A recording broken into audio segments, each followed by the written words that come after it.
Boa noite a todos, delegados e delegadas presentes neste segundo congresso da Central dos Sindicatos Brasileiros. Um abraço a todos vocês. Uma saudação ao senhor vice-presidente da República, Michel Temer.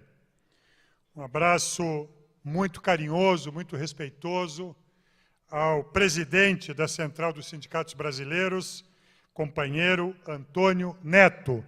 Em saudando o Neto, estendo essa saudação a toda a direção nacional da Central dos Sindicatos Brasileiros.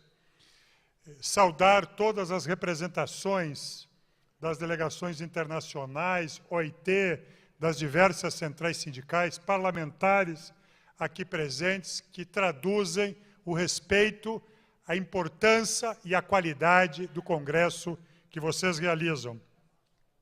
Saudar todas as delegações de todos os estados que comparecem a este congresso, através de um chamamento forte, atual e necessário.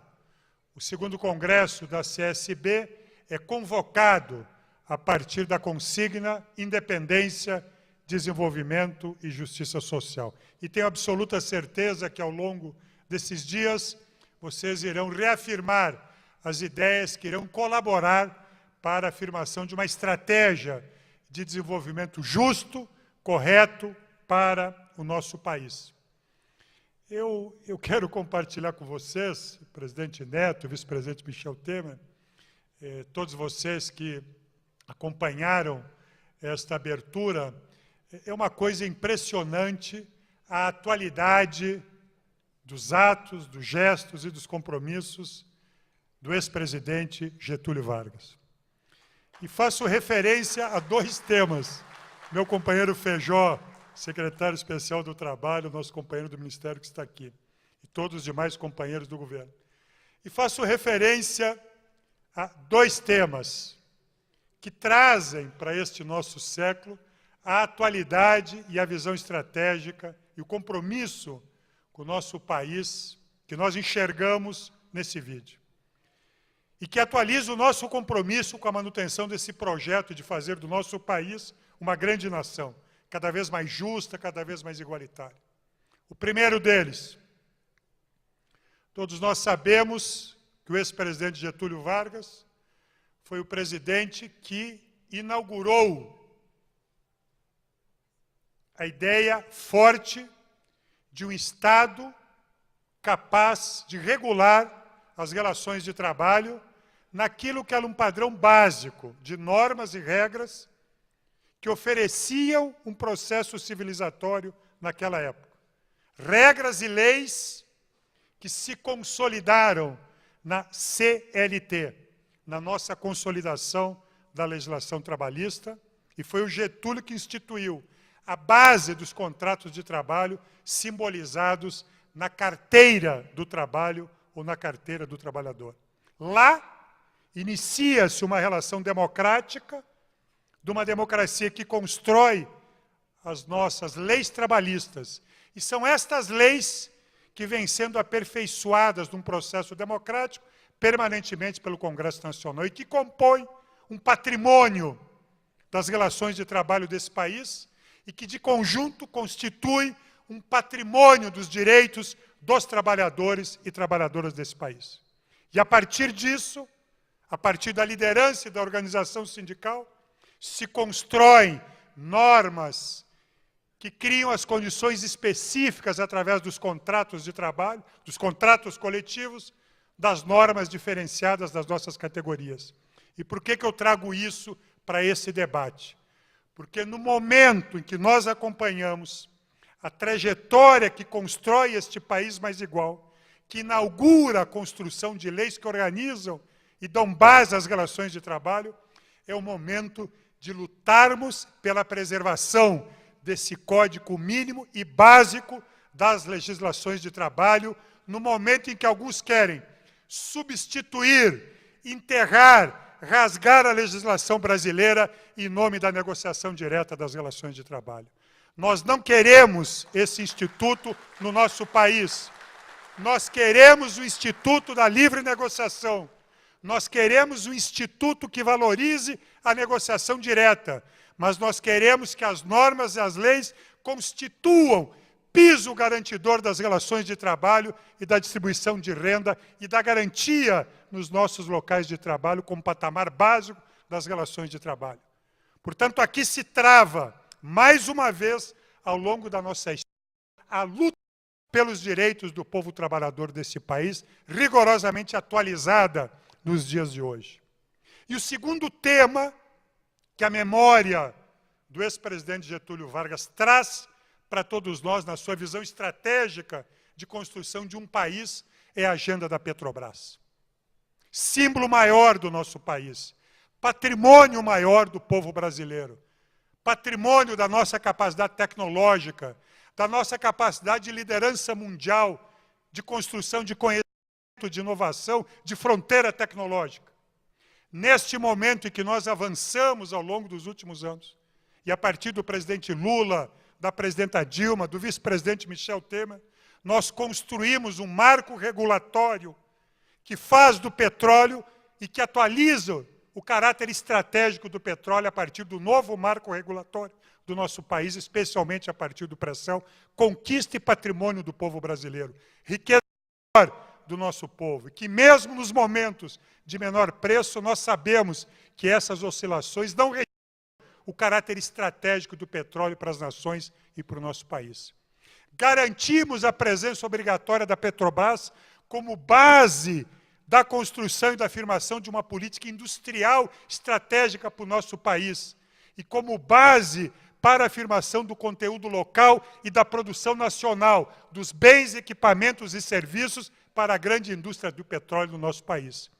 No momento em que estamos afirmando este novo marco regulatório, mais uma vez, as mesmas forças que na época foram contrárias à criação da Petrobras, à presença da Petrobras, a presença estatal forte e organizadora da Petrobras na atividade econômica do país, são as mesmas forças que hoje falam mais uma vez e buscam quebrar as novas regras do marco regulatório do país, destruindo o direito obrigatório da Petrobras, fundamental, de preservar pelo menos 30% dos investimentos e a garantia que seja a nossa Petrobras a única operadora dos campos de pré-sal do nosso país. Nós não podemos aceitar um retrocesso nesse marco regulatório estratégico para o nosso país.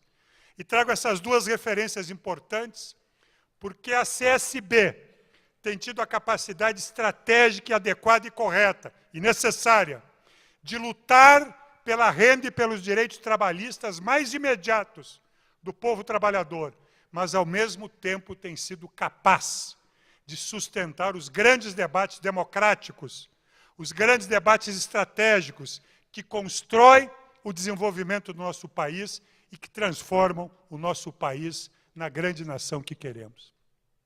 Quero dizer, como ministro do Trabalho, que é nossa responsabilidade ampliar e assegurar um processo aberto, amplo, permanente, de diálogo com o movimento sindical do nosso país, de diálogo permanente com as centrais sindicais, de fortalecer os espaços coletivos de produção das boas políticas públicas que vão atualizando a nossa capacidade de preservar qualidade de trabalho e renda para os trabalhadores e as trabalhadoras do nosso país.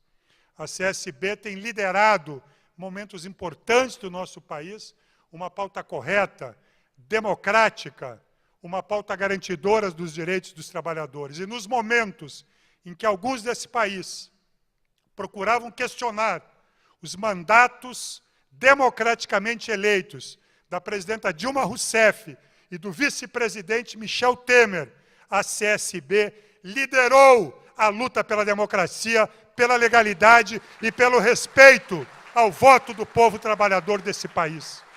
Fica aqui o reconhecimento público a essa corajosa, combativa, lutadora da democracia e dos direitos dos trabalhadores e das trabalhadoras desse país. E bem por isso, todas as agendas que estamos construindo, que recusam o retrocesso e sinalizam uma postura de futuro, serão ampla e permanentemente discutidas com as centrais sindicais. Todas as agendas instituídas no Fórum do Trabalho, Emprego e Previdência Social, serão amplamente debatidas no ambiente sindical de todo o país. Os processos de aperfeiçoamento da Previdência Social têm como base fundamental a preservação de uma Previdência Social solidária, justa e sustentável para todos os trabalhadores e trabalhadoras, e é desta forma que nós abrimos um debate do aperfeiçoamento das regras previdenciárias para o nosso país e de todas as lutas e políticas públicas garantidoras de direitos ao trabalho. Passamos um ano de 2015 difícil, muito difícil.